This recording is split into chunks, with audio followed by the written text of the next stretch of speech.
Ladies and gentlemen, you're watching construction workers in Northeast Texas as they attempt to scale the roof of a bookstore building that's been in operation for almost 30 years now.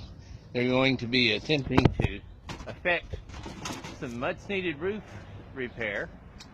Well, you see the construction worker in the hard hat moving carefully and slowly with the brush chop instrument that he'll be utilizing to spread this specially chemically produced mixture, which will enable him to